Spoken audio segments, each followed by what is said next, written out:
G'day, ZiggyD here, and in this video I want to give you guys a bit of an overview on a new game that's just been annihilating all my time recently, Avorion.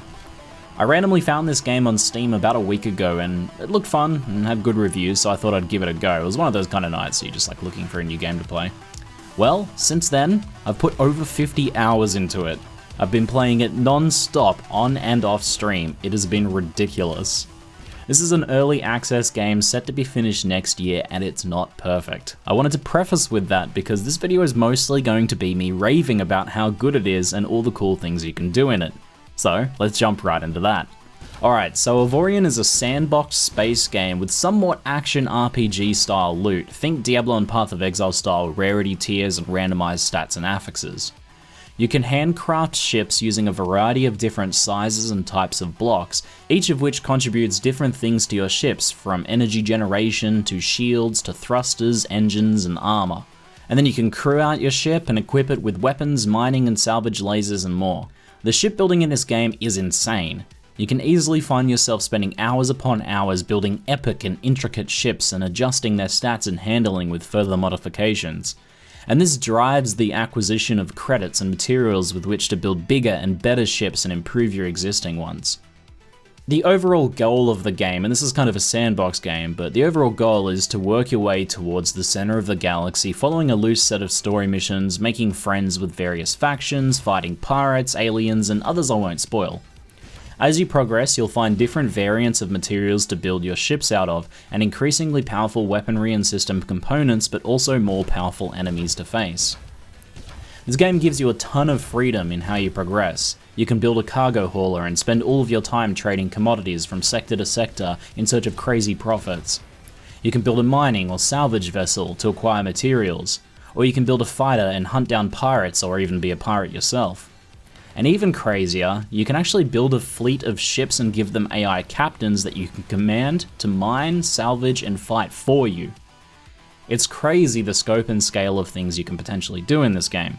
I haven't even experimented yet with the building of asteroid mining stations and production facilities, but you can potentially even build out a sector or multiple sectors into your own network and produce commodities to trade or even the materials you need to build your own custom weaponry and fighters. Avorion's got this really satisfying and addictive gameplay loop of building ships to acquire resources, to build better ships, to hunt enemies, to get weaponry, to upgrade your ships, to hunt more enemies, to make more money, to build better ships and get more resources to build better ships, and so on. You get what I mean.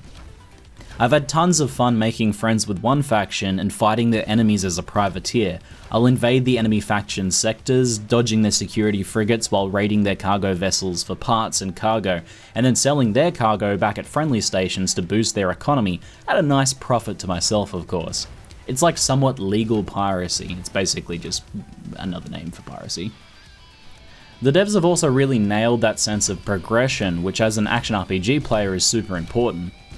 Each new material brings something really big that you can improve your ship with, and this drives you in towards the center of the galaxy and towards greater challenges.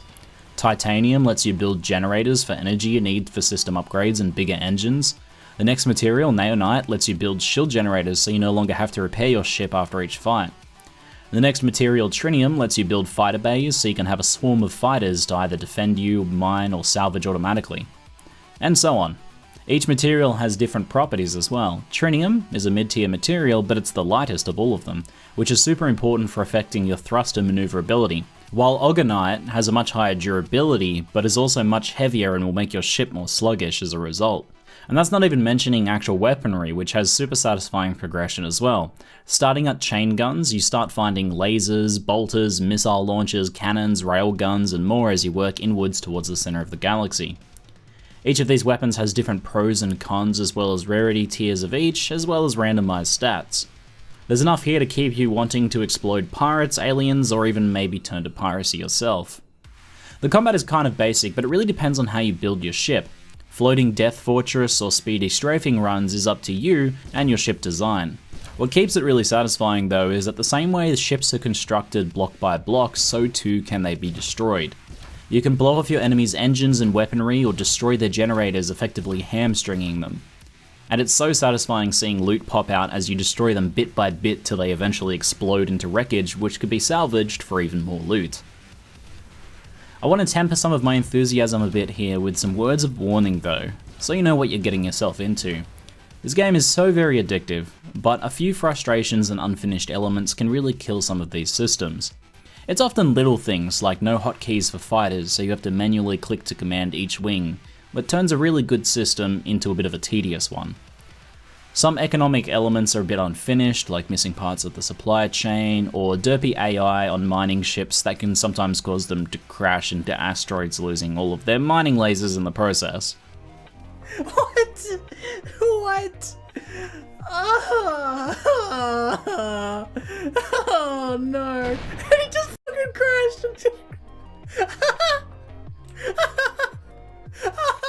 The game is early access after all, but looking back, updates have been pretty consistent, and all of these issues seem to be on the agenda to fix.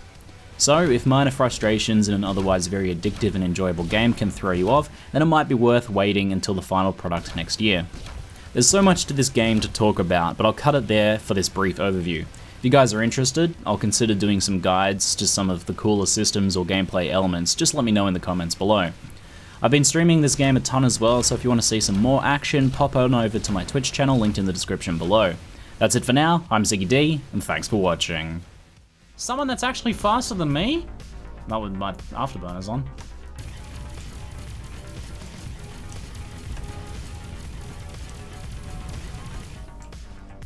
Whoa, don't crash, don't crash, don't crash, don't crash, don't crash, don't crash, don't crash. Oh!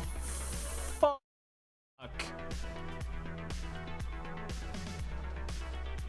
Game's like $18, man. It's pretty cheap for what you get. Oh shit. Oh shit. There we go, it's getting highlighted. This one's got a little mouth. Oh no, it's just shadow.